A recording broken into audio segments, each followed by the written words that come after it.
आइए दोस्तों, स्वागत है आपका नौकरी जंक्शन पर। पिछली क्लास में हम 295 क्वेश्चन के बारे में देख चुके थे। ये जनरल साइंस के बहुत अच्छे क्वेश्चंस आप इस समय देख रहे हैं। आइए आज हम स्टार्ट कर रहे हैं 296।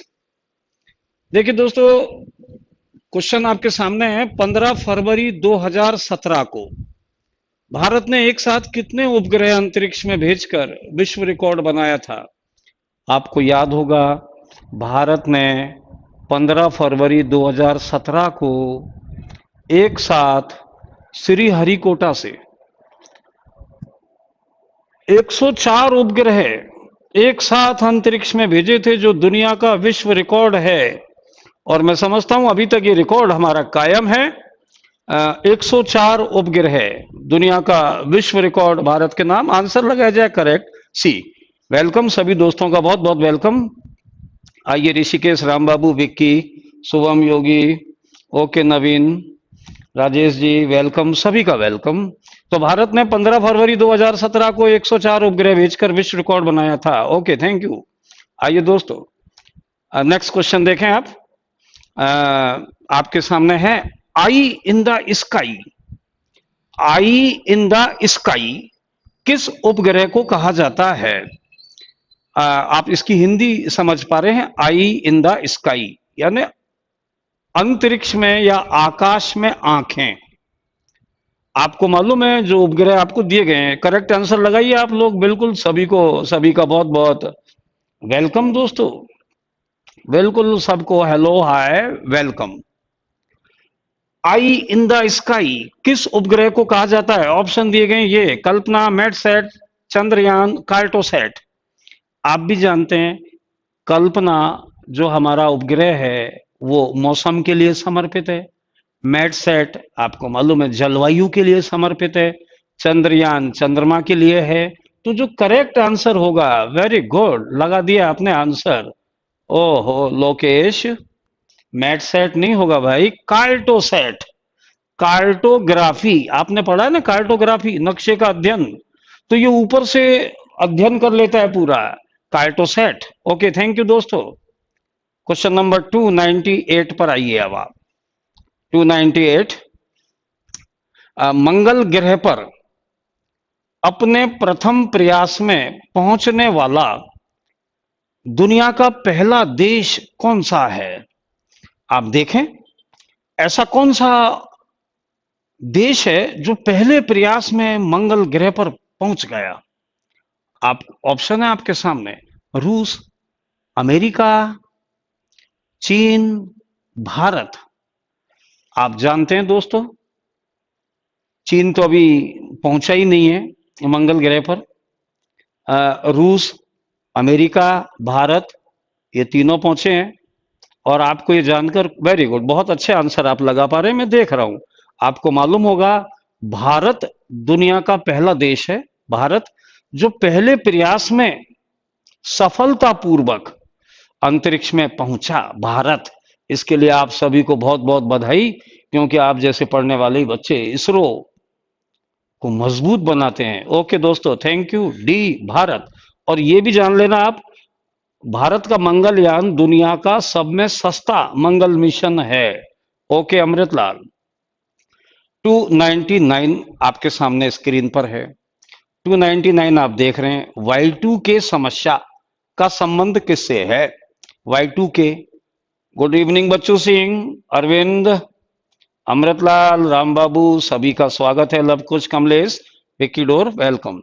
Y2K समस्या, गौर करें आप, बहुत बड़ी समस्या थी ये एक समय में। Y2K समस्या का संबंध किससे है? Good evening Rajesh. Y2K समस्या देखें आप, मनीष कुमार। Y2K समस्या का संबंध किससे है? उपग्रह, सबमरीन, हवाई जहाज, कंप्यूटर। देखो मैं आपको एक बात बताऊंगा, सन 2000 1999 में खत्म हुआ था, और सन 2000 जैसे ही स्टार्ट हुआ 1 जनवरी 2000 को, तो दुनिया भर के कंप्यूटर्स में तारीख लिखने में एक दिक्कत आ गई। इसीलिए इस समस्या को Y2K समस्या नाम दिया गया। Y माने ईयर, 2K 2000 साल की बात थी। ये कंप्यूटर्स की प्रॉब्लम थी। वेरी गुड दोस्तों, बहुत बहुत थैंक यू। कंप्यूटर्स में ये दिक्कत आई थी क्योंकि आप जानते हैं कंप्यूटर साल के जो 4 अंक होते हैं ना, उसमें लास्ट के 2 अंक लेता है। अब सन 2000 लगते ही लास्ट के जो डिजिट थे वो डबल जीरो हो गए, तो ऐसे में इनको तारीख की दिक्कत आ गई। Y2K computer, very good. Question number 300, बहुत अच्छा क्वेश्चन है आपके लिए। आपको बताना है ध्वनि की चाल सर्वाधिक कहां होती है। ऑप्शन दिए गए, निर्वात, ठोस, द्रव, गैस। यानी ध्वनि सब में तेज कहां चल सकती है। आपको मालूम है ना, ध्वनि की चाल वायु में लगभग 332 मीटर प्रति सेकंड होती है वायु में। लेकिन यहां पूछ रहा है ध्वनि की चाल इनमें से सबसे ज्यादा कहां होगी। वेरी गुड, आंसर लगने लग गए, शानदार आंसर लगा रहे हो। आंसर होगा ध्वनि की चाल सबसे ज्यादा। ओफो, राजेश कुमार जी लिख रहे हैं निर्वात। बेटा निर्वात लिखने वाले ध्यान दें, रामनाथ जी, निर्वात लिखने वाले ध्यान दें, ध्वनि की चाल निर्वात में तो 0 होती है। वेरी गुड, वेलकम वेलकम, सभी का बहुत बहुत वेलकम।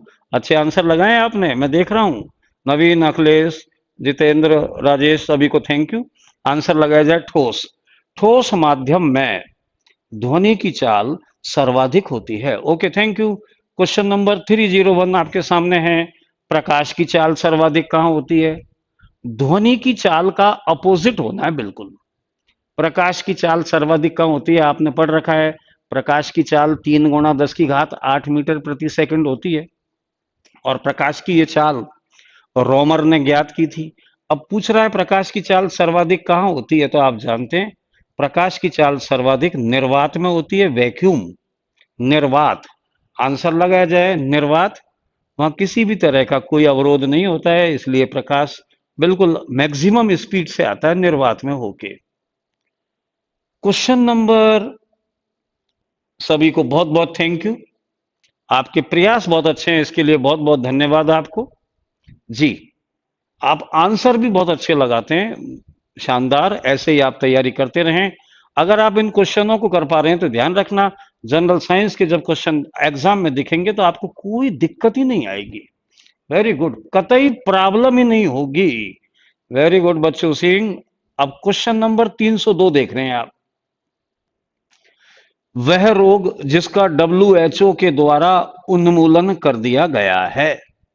WHO आप जानते हैं वर्ल्ड हेल्थ ऑर्गेनाइजेशन है, विश्व स्वास्थ्य संगठन। और इन दिनों तो आप जानते हैं WHO बहुत चर्चा में रहा, चीन को बचाने के लिए। कोरोना के संकट में चीन को बहुत बचाने का प्रयास किया। Very good.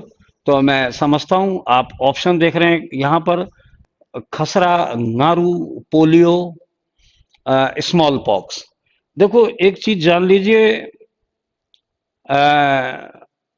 आप सभी का गंगापुर में भी स्वागत है। राजेश जी आप लिख रहे हैं गंगापुर आ गए, लेकिन मैं आपसे कह रहा हूं ऐसे कमेंट नहीं लिखें आप केवल आंसर देने का प्रयास करें बिल्कुल। और बालक हमारे डिस्टर्ब आते हैं, बिल्कुल आंसर लगाएं। आप कौन सा रोग उन्मूलन कर दिया गया है, आप एक बात ध्यान से सुन लो। WHO द्वारा अभी तक केवल एक रोग का उन्मूलन किया है, एकमात्र रोग, और वो है स्मॉल पॉक्स, जिसको आप चेचक कहते हो। चेचक, बड़ी माता माई। दुनिया में स्मॉल पॉक्स कहीं नहीं होता, क्योंकि आपको मालूम है WHO का जो टीकाकरण अभियान चला था चेचक के लिए, एडवर्ड जेनर का टीका था चेचक। इसके बाद दुनिया में चेचक कहीं नहीं हुआ। 1977 में एक जरूर सोमालिया में पेशेंट दिखाई दिया था चेचक। ओके दोस्तों, थैंक यू। आंसर लगाया जाए चेचक। क्वेश्चन नंबर 303 आपके सामने है। CDS के पेपर में था पिछली बार। देखो कितना शानदार क्वेश्चन है। निम्न में से एक रोग नहीं है। अब आपको ये छांटना है, इनमें से एक रोग नहीं है। ऑप्शन दिए गए, वेरी गुड दोस्तों। Swine flu, bird flu, Tamiflu, और डी ऑप्शन आप देख रहे हैं SARS. Very good Manoj Prajapat, very good Manti Ram ji, Shubham ji, okay, very good. आइए दोस्तों, करेक्ट आंसर पर हम चर्चा करें। आप जानते हैं स्वाइन फ्लू बीमारी है। स्वाइन फ्लू एक सुअर से आने वाला रोग है। वर्ड फ्लू पक्षियों को होने वाली बीमारी है, वर्ड फ्लू। Very good. मैं देख रहा हूं करेक्ट आंसर, अभी इंतजार कर रहा हूं। अमृतलाल जी आप पहुंचे हैं, स्वागत सभी का, बहुत बहुत वेलकम सभी का। लेकिन आप गौर कीजिए, स्वाइन फ्लू, वर्ड फ्लू और सॉर्स, ये तीनों बीमारी हैं। टेमी फ्लू कोई बीमारी नहीं है दोस्तों। टेमी फ्लू तो औषधि है स्वाइन फ्लू की। करेक्ट आंसर लगाया जाए टेमी फ्लू। और जो बच्चे डी ऑप्शन को क्लिक कर रहे हैं वो सुन लें, सॉर्स एक बीमारी है और ये श्वसन तंत्र को प्रभावित करती है। और आपको ये जानकर फिर हैरानी होगी कि ये बीमारी भी सबसे पहले चाइना में ही दिखाई दी थी। सॉर्स श्वसन तंत्र से, रेस्पिरेटरी सिस्टम से जुड़ी हुई बीमारी है। Okay, see correct answer. Question number 304, 304 multi drug treatment, MDT. MDT किस रोग का उपचार है? मलेरिया, क्षय रोग, नारू, कुष्ठ रोग। आप जानते हैं ना, मल्टी, मल्टी माने बहु, ड्रग माने औषधि, ट्रीटमेंट माने उपचार। तो बहु औषधि उपचार एसएससी में आया, रेलवे में आया। बहु औषधि उपचार, मल्टी ड्रग ट्रीटमेंट किस रोग का उपचार है? ऑप्शन आपके सामने थे। Very good. तो करेक्ट आंसर होगा, शानदार, आप लगाने लग गए, कुष्ठ रोग, जिसको लेप्रोसी या कॉड कहते हैं आप लोग, कॉड या लेप्रोसी। गुड। क्वेश्चन नंबर 305 पे आए हम लोग। 305 दोस्तों, हिपेरिन का निर्माण शरीर में कहां होता है? आपने पढ़ा था, हिपेरिन एक प्रतिस्कंदक पदार्थ है, यानी हिपेरिन हमारे शरीर के अंदर रक्त का थक्का नहीं बनने देता है। तो प्रश्न है, हिपेरिन का निर्माण शरीर में कहां होता है? ऑप्शन है वृक्क, अस्थि मज्जा, यकृत, पैनक्रियाज। गुड, बहुत शानदार, आ गए आपके आंसर। मैं देख रहा हूं बहुत अच्छे जवाब दे पा रहे हैं आप सभी बच्चों को, बहुत बहुत थैंक यू। और बिल्कुल आप जरूर क्वेश्चन तो करें, आप गलत होगा तो अभी सुधारा जाएगा उसको, आप डरिए नहीं। और कोशिश करने वालों की कभी हार नहीं होती। ओके दोस्तों, वेरी नाइस। आंसर होगा, मैं देख रहा हूं कुछ बस्ते लिख रहे हैं वृक्क। बेटा किडनी का क्या काम? किडनी तो रक्त को छानता है, मूत्र का निर्माण करता है। एक बालक लिखता है अस्थि मज्जा। तो हे अस्थि मज्जा लिखने वाले विद्यार्थियों, अस्थि मज्जा खोखली हड्डियों में भरा होता है, रक्त का निर्माण करता है, बोन मैरो। गलत जवाब है, नहीं। इसका करेक्ट आंसर होगा बेटा यकृत, सी, क्योंकि आपने पढ़ा है यकृत में हिपेरिन का निर्माण होता है। Very good, thank you. आइए धर्मेंद्र जी, अभिषेक, सरपुत्र प्रजापत, वेलकम सभी का। क्वेश्चन नंबर 306 देखें आप। 306, पांच जगत अवधारणा की खोज किसने की? बहुत अच्छा क्वेश्चन है। हम चूंकि जब वर्गीकरण की बात करते हैं तो पांच जगत अवधारणा आती है, उसमें सभी सजीवों को पांच भागों में बांटा गया है, इसी को हम कहते हैं पांच जगत अवधारणा या पांच जगत सिद्धांत।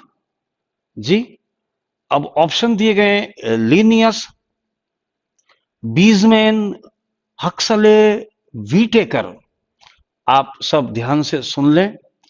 वीटेकर एक वैज्ञानिक हुए जिन्होंने कहा प्रोटिस्टा, मोनेरा, फंजाई, प्लांटी, एनिमली, यानी पांच जगत बनाए सजीवों के।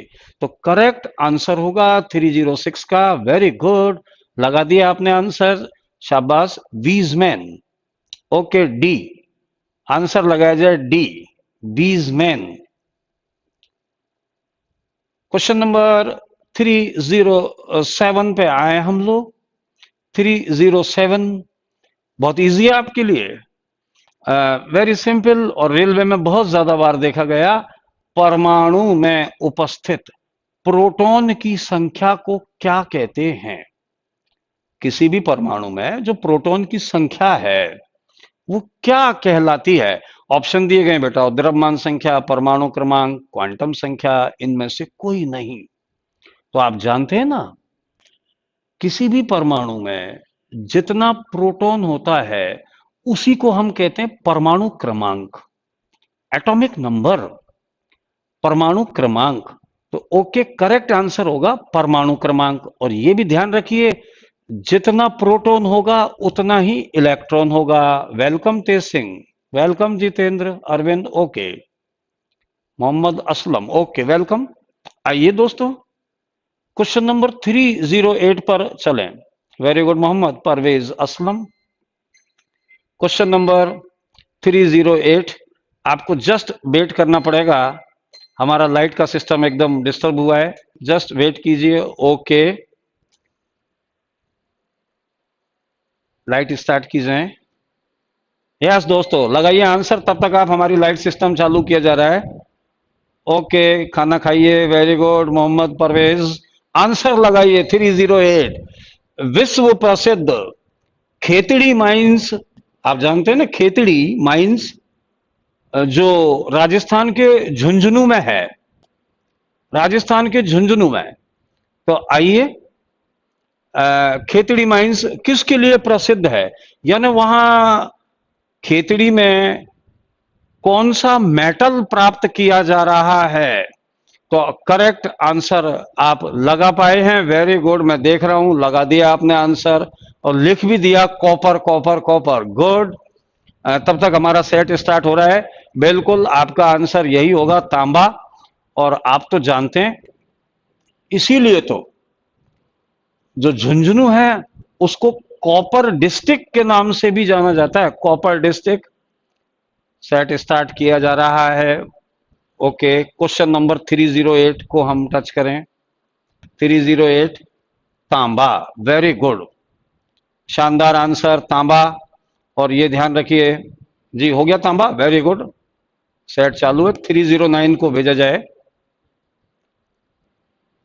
थोड़ा 309 आ रहा है, तब तक ये भी सुन लें, अगर हम जस्ते की बात करेंगे तो उदयपुर में जाबर माइंस है, वो जस्ते के लिए फेमस है।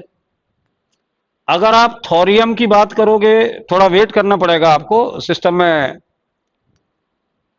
थोड़ा डिस्टरबेंस आया है, उसको टाई अप किया जा रहा है। 308 हो चुका है, 309 लाया जाए।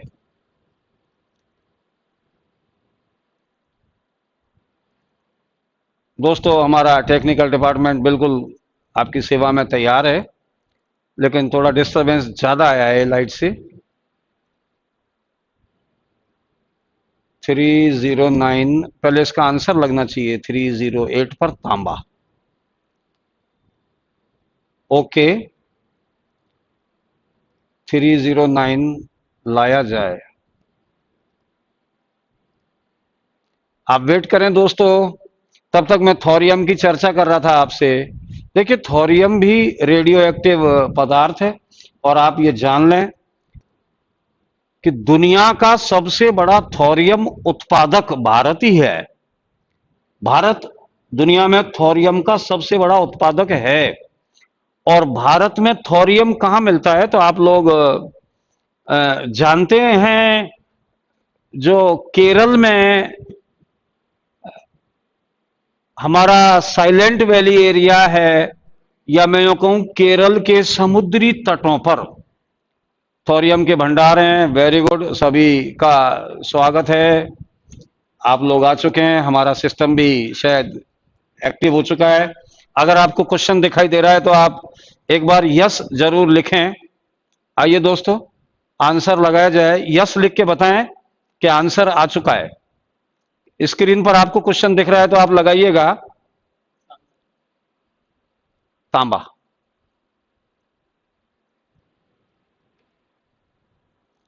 ओके दोस्तों, आंसर आना चाहिए 308। यस, क्वेश्चन देखने लग गए इन बच्चों को जी। ओके, थैंक यू भाइयों। क्वेश्चन नंबर हम अब 309 पर आ रहे हैं।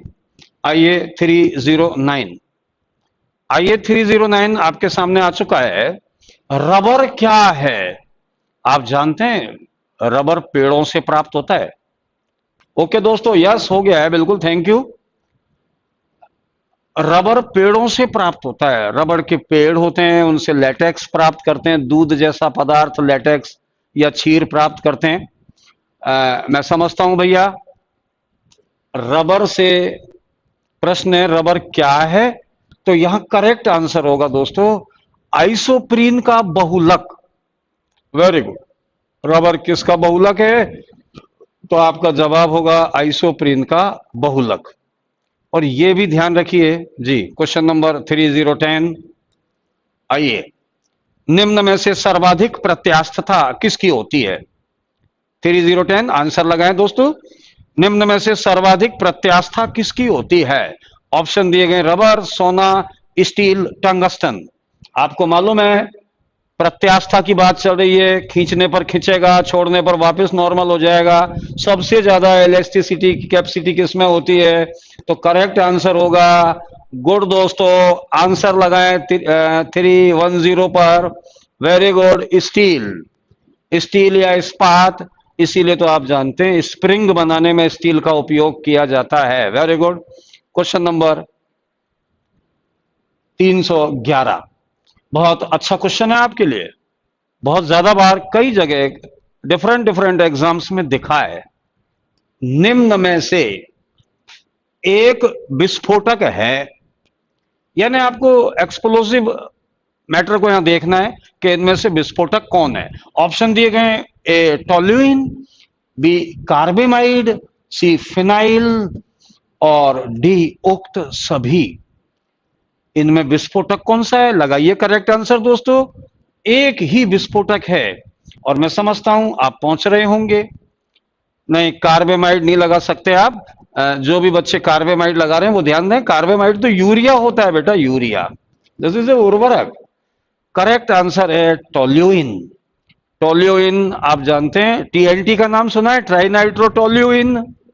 Very good, trinitrotoluene TNT, वहीं से तो आया है टोल्यूइन। शानदार, ए टोल्यूइन। गुड। सभी दोस्तों का एक बार पुनः स्वागत है। हमारा सिस्टम कुछ देर के लिए डिस्टर्ब हुआ था लेकिन वापस एक्टिव हो चुका है। आप सभी को बहुत बहुत thank you. Lokesh Meena TNT, very good. आइए क्वेश्चन नंबर 312 देखें।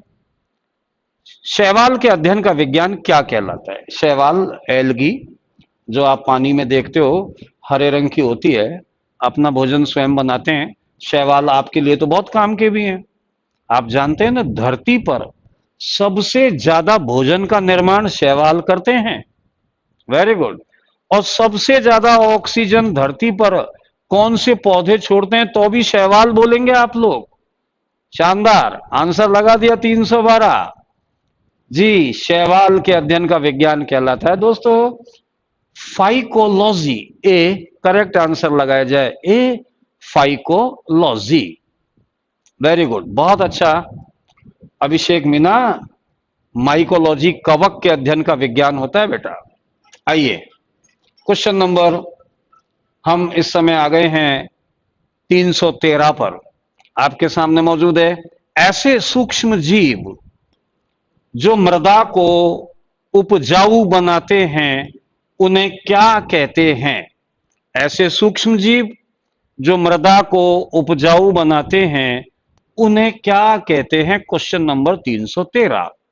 आप भी जानते हैं जो मृदा को उपजाऊ बनाएंगे, ऐसे सूक्ष्म जीव के लिए एक शब्द काम में आता है, जैविक खाद,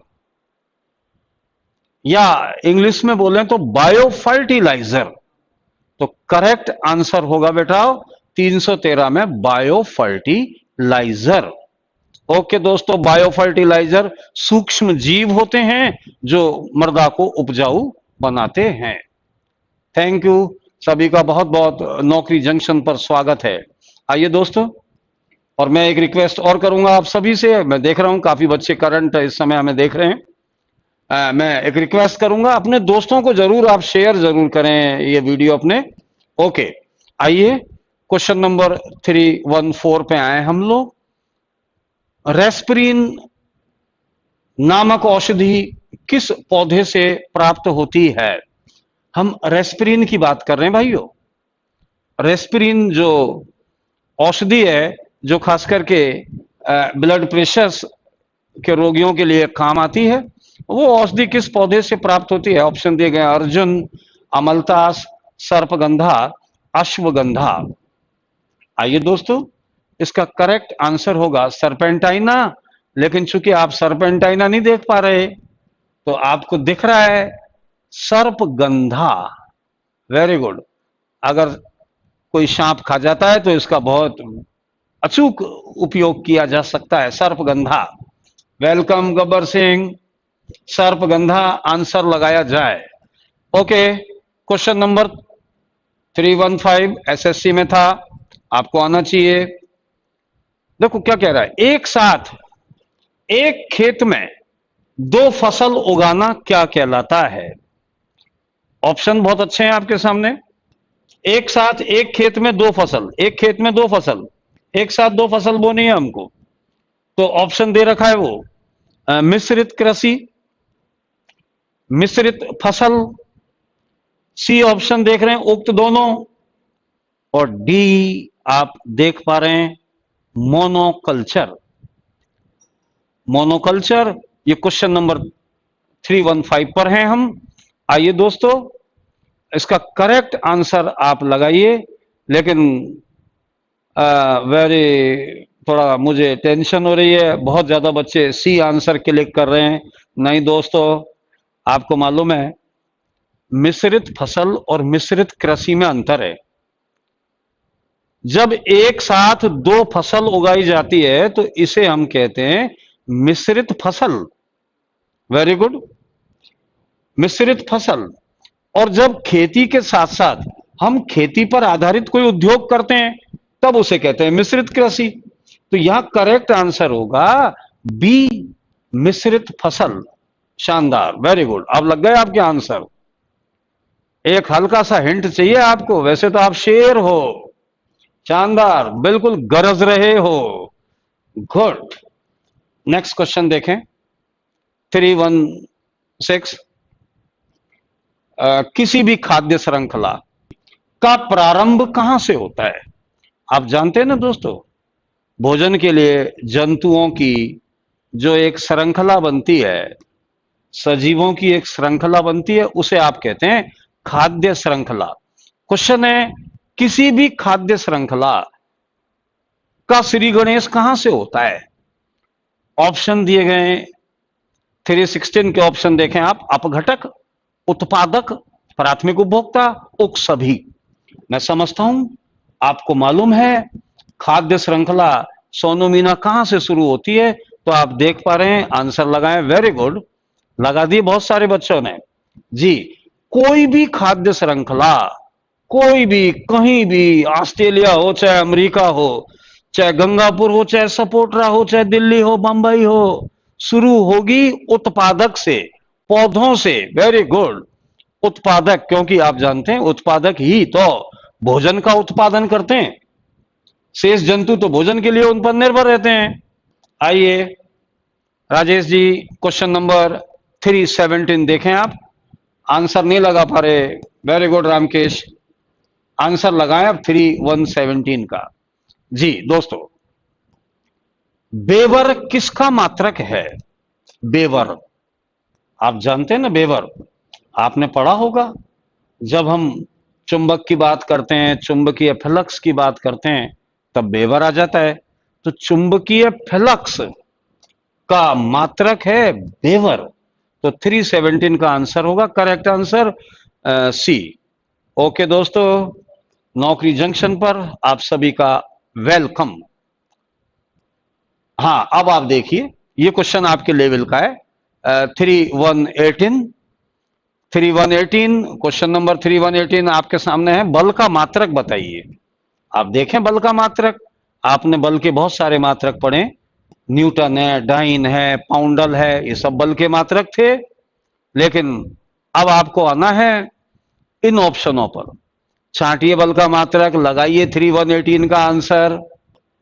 शानदार, आंसर चालू कीजिए। बहुत अच्छे बच्चे हैं आप। बल का मात्रक देखिए, न्यूटन यहां नहीं है, डाइन नहीं है, यहां पाउंडल नहीं है, यहां जो ऑप्शन है इन्हीं में से छांटेंगे। गुड, बहुत सारे बच्चे लिख रहे हैं, लेकिन विश्वेंद्र सिंह जूल लिख रहे हैं आप। जूल लिख रहे हैं आप। ये जूल कोई बल का मात्रक होता है क्या बेटा? नहीं, कार्य का मात्रक है, ऊर्जा का मात्रक है, ऊष्मा का भी है जूल, तो बल का तो नहीं है। बल का चूंकि आप अब आपको सूत्र याद रखना पड़ेगा। F बराबर एम ए। एम का मतलब आप समझते हैं द्रव्यमान, ए का मतलब त्वरण। तो F बराबर एम ए से अगर हम आंसर ढूंढेंगे तो करेक्ट आंसर होगा बेटा किग्रा मीटर प्रति सेकंड स्क्वायर। सी, F बराबर एम ए। शानदार, वेरी गुड। मुझे डर था और आप वही मिस्टेक करने लग गए थे। आइए दोस्तों, क्वेश्चन नंबर 319 आपके सामने आ गया है। हर्ट्ज, हर्ट्ज किस भौतिक राशि का मात्रक है? हर्ट्ज किस भौतिक राशि का मात्रक है? तो मैं समझता हूं यह बहुत आसान प्रश्न है आपके लिए। हर्ट्ज किसका मात्रक है? तो आंसर लगा दीजिए बिना लेट हुए। आवृत्ति का। ओके दोस्तों, आवृत्ति फ्रीक्वेंसी का एस आई मात्रक होता है हर्ट्ज। ओके, अब हम आए क्वेश्चन नंबर 319 हो चुका है, 320 पर आप आ गए हैं। 320 पर मैं समझता हूं आप देख पा रहे हैं। हाइड्रोलिक ब्रेक में, हाइड्रोलिक ब्रेक होता है, हाइड्रोलिक लिफ्ट होती है, हाइड्रोलिक जैक होता है, हाइड्रोलिक क्रेन होती है। तो क्वेश्चन है हाइड्रोलिक ब्रेक में तरल का उपयोग किसे सहन करने के लिए किया जाता है? यानी हाइड्रोलिक ब्रेक में जो द्रव भरा जाता है, द्रव वो किसे सहन करने के लिए भरा जाता है? चूंकि आप जानते हैं सारे हाइड्रोलिक उपकरण पास्कल के नियम पर काम करते हैं, और पास्कल का नियम दाब से रिलेटेड है। दाब, चूंकि आपने पढ़ा था दाब में पास्कल का नियम, तो यहां करेक्ट आंसर होगा बेटा। शानदार, लगाइए आंसर। वेरी गुड, बहुत अच्छे आंसर आप दे पा रहे हैं, समझ गए आप। डी, दाब, यानी दाब को सहन करने के लिए लिक्विड का इस्तेमाल किया जाएगा किसी भी हाइड्रोलिक एपरेटस में। Very good. ओके, आइए नेक्स्ट 321। दोस्तों हम चल रहे हैं इस समय टॉप 500 की तरफ। अभी हम 321 पर आए हैं। हम डेली कोशिश कर रहे हैं 50 क्वेश्चन आपके बीच लाए जाएं। आइए, आपका रेस्पॉन्स बहुत अच्छा है, इसके लिए आपको हृदय से बहुत बहुत धन्यवाद, आपका सभी का आभार। क्या आप लगभग 1 घंटे का समय यहां निकाल पाते हो? Very good. आइए 321 बहुत इजी है। वाहन चालक पीछे के दृश्य देखने के लिए किसका उपयोग करता है? और ऑप्शन आप देख रहे हैं, उत्तल दर्पण, अवतल दर्पण, उक्त दोनों, और डी ऑप्शन है बेटा समतल दर्पण। तो मैं समझता हूं आप आंसर पर आ गए हैं। वेरी गुड, उत्तल दर्पण। ड्राइवर पीछे को देखने के लिए उत्तल दर्पण उसके साइड में लगा होता है, साइड मिरर। वेरी गुड, उत्तल दर्पण, शानदार। क्वेश्चन नंबर 322 पे चले हम। 322, शरीर की वृद्धि और विकास के लिए इनमें से किसका उपयोग होता है? शरीर की वृद्धि और विकास के लिए किसका उपयोग होता है? ऑप्शन दिए गए हैं, वसा का, प्रोटीन का, शर्करा का, और डी ऑप्शन है बेटा उक्त सभी। आप जानते हैं ना, शरीर की वृद्धि और विकास के लिए एक अवयव चाहिए हमें, और वो है प्रोटीन। प्रोटीन खाएंगे तो शरीर की वृद्धि विकास होगा। वसा खाएंगे ऊर्जा मिलेगी, बहुत ज्यादा ऊर्जा मिलेगी। शर्करा से तुरंत ऊर्जा मिलती है। तो यहां पर करेक्ट आंसर होगा शरीर की वृद्धि और विकास के लिए प्रोटीन आवश्यक है। Very good, protein. Thank you. Question number next आए हम 323। 323 सबसे उच्च तापमान वाला, दोस्तों सबसे उच्च तापमान वाला स्तनधारी जंतु है। आप भी जानते हैं स्तनधारी नियत तापी होते हैं, यानी ताप चेंज नहीं होता है, लेकिन सबका अलग अलग ताप है। ओके, आप देख रहे हैं सबसे उच्च तापमान वाला स्तनधारी जंतु कौन सा है? ऑप्शन दिए गए हैं आपके सामने, शेर, याक, ध्रुवीय भालू, बकरी। Very good Saurabh Meena. Okay Dharmendra, Kamlesh ji good, Amritlal very good, और ये मनोज जी ने बकरी बना भी दी, शानदार। ओके, आंसर लगाया जाए करेक्ट। ओ बकरी, very good, correct answer D, बकरी सबसे उच्च तापमान वाला स्तनधारी जंतु है। नेक्स्ट क्वेश्चन की ओर आए। क्वेश्चन नंबर 324 निम्न में से सामाजिक जंतु है, यानी सामाजिक जंतु ढूंढना है हमें। सामाजिक जंतु कौन सा है? और आप भी जानते हैं सामाजिक जंतु जो भी होते हैं उनमें एक सिस्टम होता है, श्रम विभाजन होता है, काम का बंटवारा रहता है, और आप ये भी जान लें उनमें रानी भी होती है, श्रमिक भी होते हैं, नर भी होते हैं, एक सिस्टम होता है सामाजिक जंतुओं में।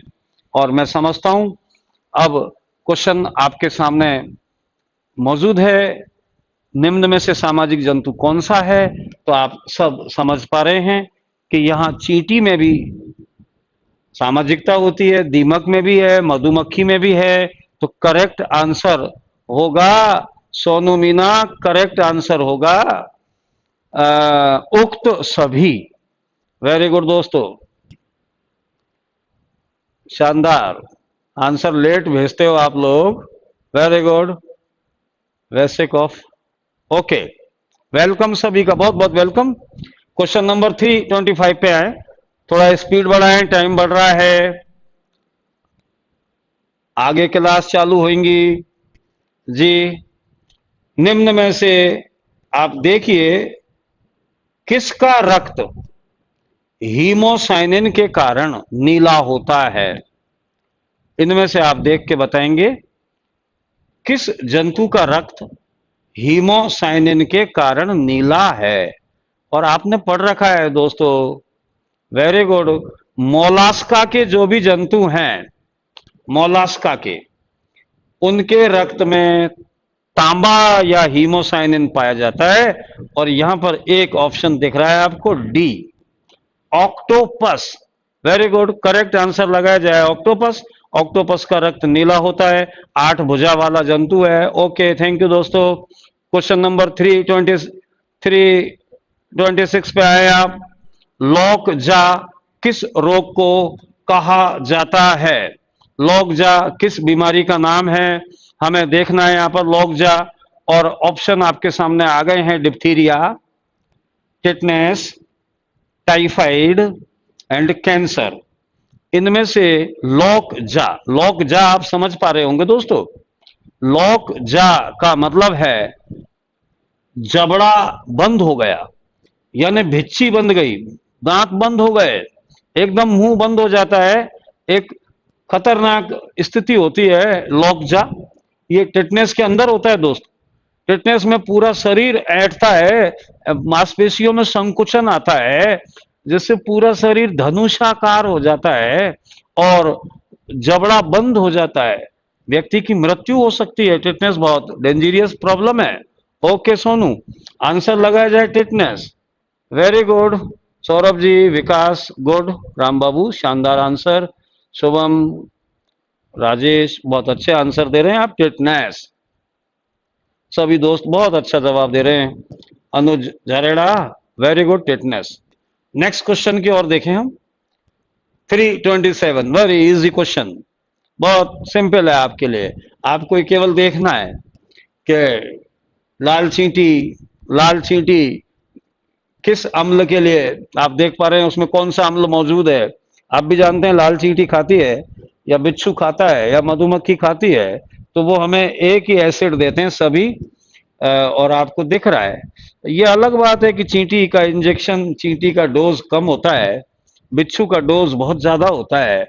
सबका एक ही आंसर है, फॉर्मिक अम्ल लाल चींटी में पाया जाता है, फॉर्मिक अम्ल। गुड, वेरी गुड, बहुत बहुत थैंक यू सभी को। क्वेश्चन नंबर 328, कृत्रिम वर्षा में किसका उपयोग किया जाता है?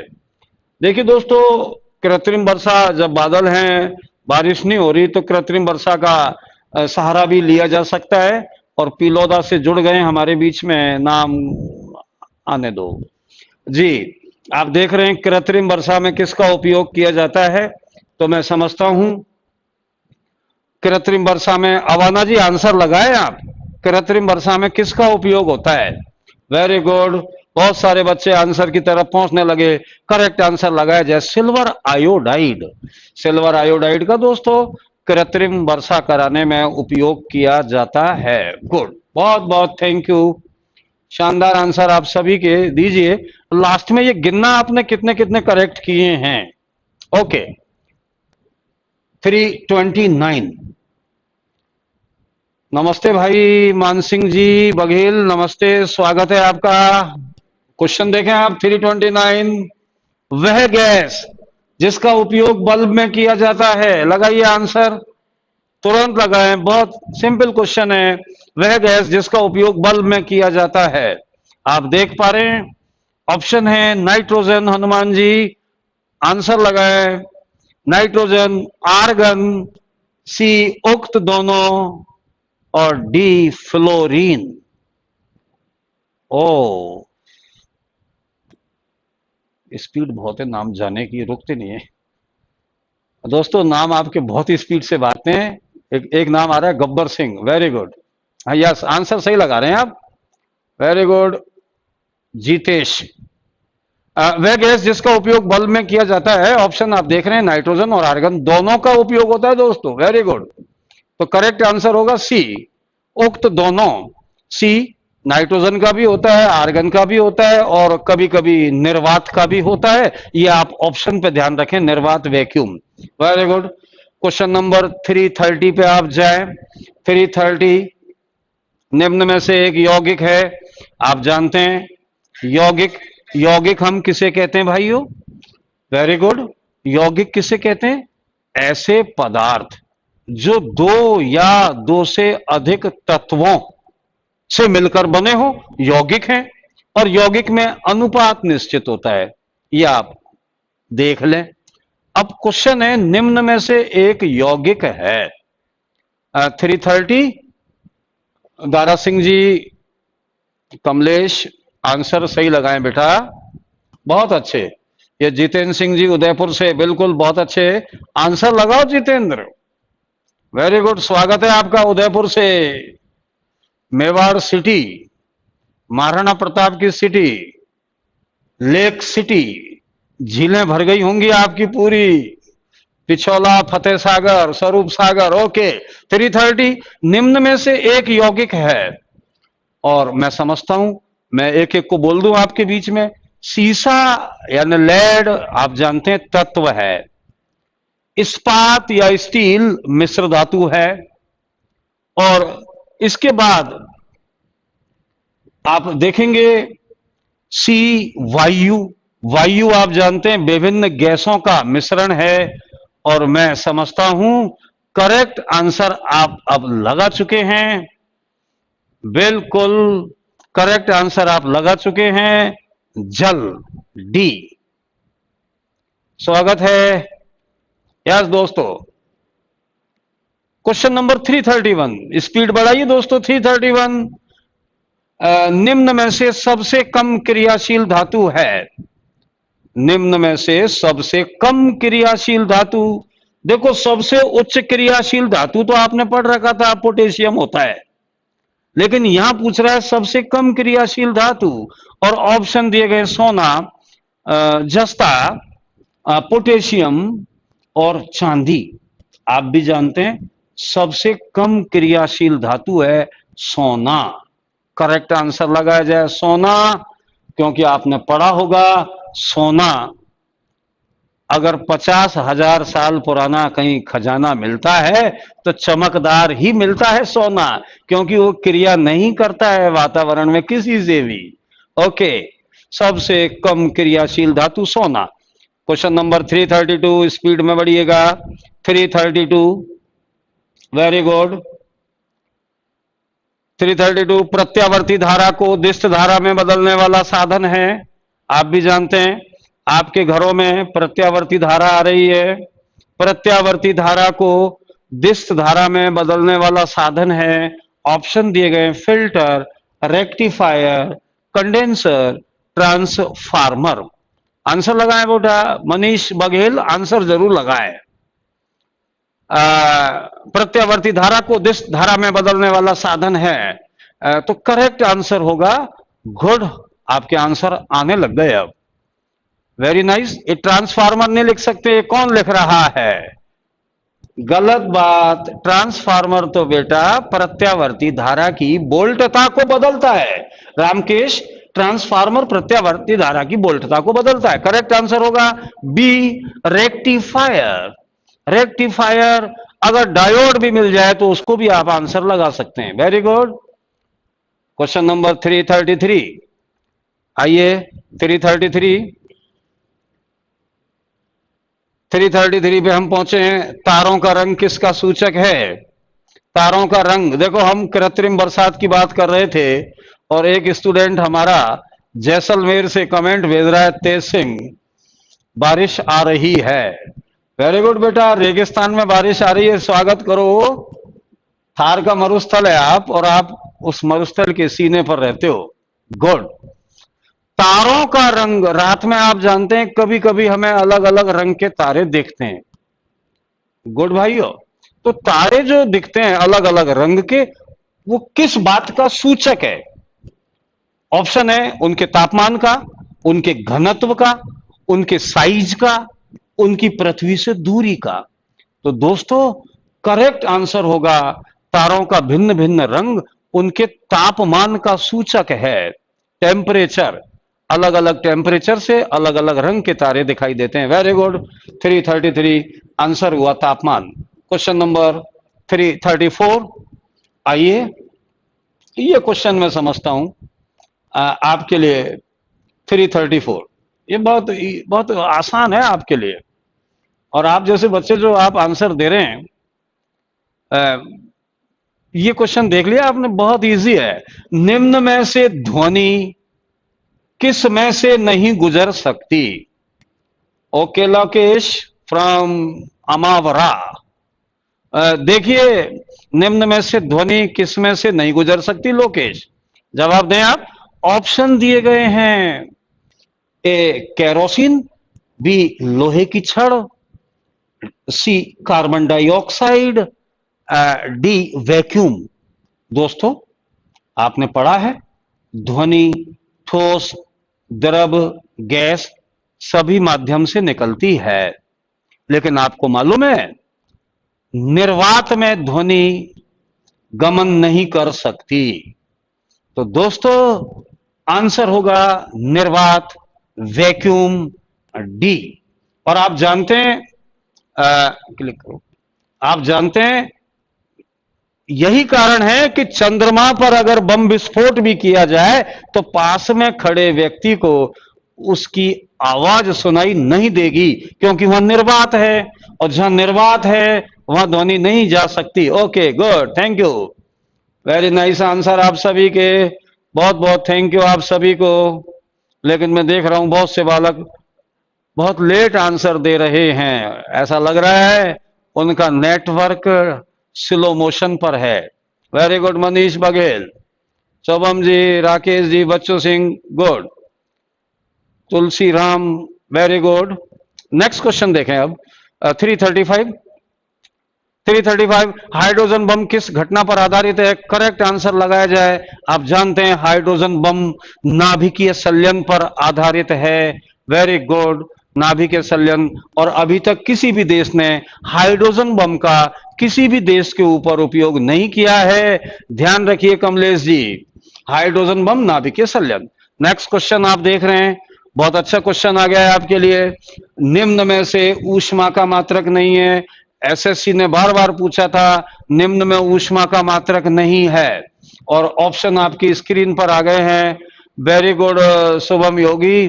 ऑप्शन स्क्रीन पर है आपके। जूल, कैलोरी, आंसर लगाए आप kilo calorie and what. Okay Bunty, question number 336 पर आप आंसर लगा दिए होंगे। शानदार, वेरी गुड, अच्छा प्रयास कर रहे हैं आप लोग पुष्पेंद्र जी, वेरी गुड। बेटा आप करेक्ट आंसर होगा इसका, ऊष्मा का मात्रक नहीं है। देखो जूल होता है, कैलोरी होता है, किलो कैलोरी होता है, लेकिन अगर नहीं है तो आंसर है डी, यानी वाट आप जानते हैं शक्ति का मात्रक है जी।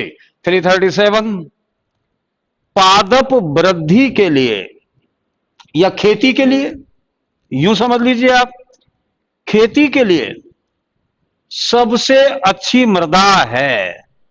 Very good Amar Singh, question अब देख ले, खेती के लिए सबसे अच्छी मृदा कौन सी है, लगाइए करेक्ट आंसर। शानदार, कीजिए प्रयास।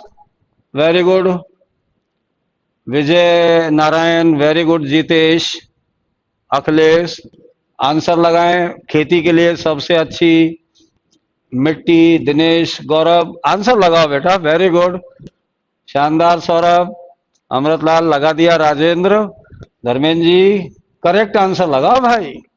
खेती के लिए आप, मैं देख रहा हूं बहुत सारे यहां किसान पुत्र बैठे हुए हैं। खेती के लिए कौन सी मिट्टी अच्छी है, करेक्ट आंसर हो जाना चाहिए था।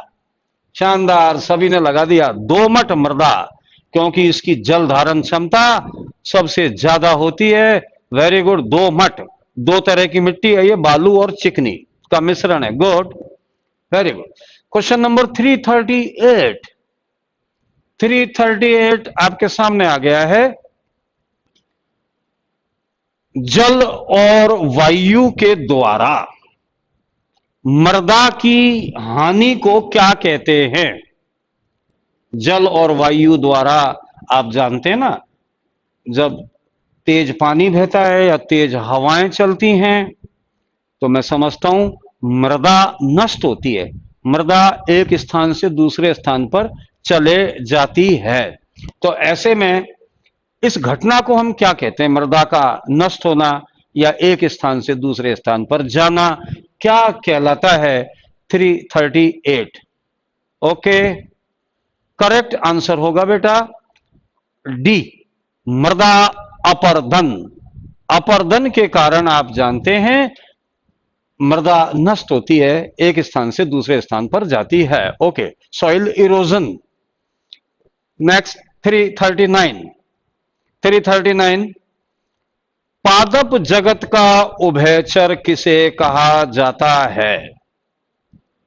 ऑप्शन है दोस्तों, एंजियोस्पर्म, जिम्नोस्पर्म, साइकस, ब्रायोफाइटा। आप जानते हैं उभयचर, उभयचर का जब जब भी नाम आता है तो आपको मेंढक याद आता है, और आपको मालूम है ना, मेंढक पानी में भी रह सकता है, मेंढक जमीन पर भी रह सकता है, क्योंकि वो जल और थल दोनों जगह, उभय, उभय माने दोनों, दोनों जगह रहता है, इसलिए उभयचर है। तो अब हमें देखना है 339 में ऐसा पौधा कौन सा है जो दोनों आवासों में रहता है, इसीलिए उसे किसे, ब्रायोफाइटा को, करेक्ट आंसर लगाओ। ब्रायोफाइटा के पौधों को पादप जगत का उभयचर कहते हैं। और यह भी ध्यान रखना, धरती पर आने वाले प्रथम स्थलीय पादप ब्रायोफाइटा के होते हैं। Okay okay, question number 340, 340, very good. सबसे छोटा पुष्प कौन सा है? देखो सबसे बड़ा तो हमने बार बार पढ़ लिया, पिछले पेपर में कहीं था, आप गौर कीजिएगा। आप हमारे पूरे अब तक इससे पहले के पूरे 340 क्वेश्चंस आप देखें, वहां दिख जाएगा आपको। अब पूछ रहा है, सबसे बड़ा रेफलेशिया का पढ़ा था आपने, अब पूछ रहा है सबसे छोटा पुष्प किसका होता है? तो दोस्तों करेक्ट आंसर लगाएं। Vijendra Meena good, Pushpendra very good, Aarti बहुत अच्छे, सुरेश वेरी गुड, शानदार भाइयों, बहुत बहुत थैंक यू आप सभी को। करेक्ट आंसर होगा डी बुल्फिया। ओके दोस्तों, 341 लास्ट क्वेश्चन, 341 आप देखें, किस रंग के प्रकाश में प्रकाश संश्लेषण नगण्य होता है? यानी प्रकाश संश्लेषण भोजन बनाने की क्रिया, फोटोसिंथेसिस क्रिया कौन से रंग में नगण्य होती है, ना के बराबर होती ही नहीं है? तो आप सब जानते हैं लाल रंग में तो सबसे ज्यादा होती है बेटा। जो बच्चे लाल रंग दे रहे हैं वो तो गलत हैं। अब आप एक बात ध्यान रखिए, हरा रंग जो है, हरा रंग, इस हरे रंग की हम बात करें तो देखो, एक बालक कमेंट कर रहा है कि मरुस्थल की मिट्टी पीली है।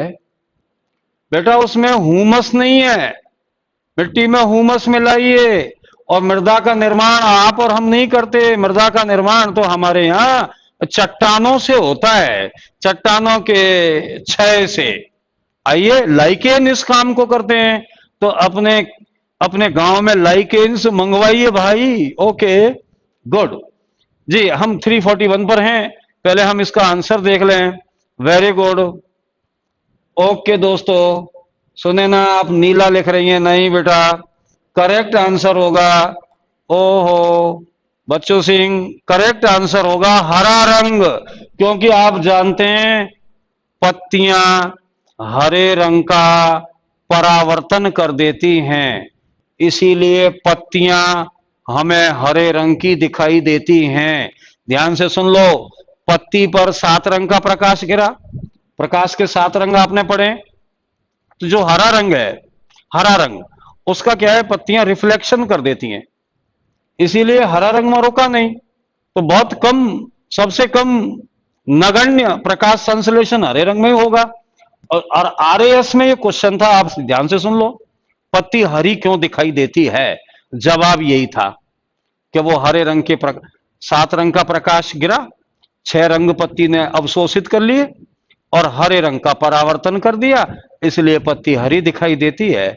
और ग्रुप डी में था दोस्तों, पत्ती हरी क्यों दिखाई देती है? पर्ण हरित के कारण। ओके, बहुत बहुत धन्यवाद, बहुत बहुत शुक्रिया आप लोगों को, आपने हमें 57 मिनट दिए, आपके अमूल्य समय दिया, दिल से आपका थैंक यू दोस्तों।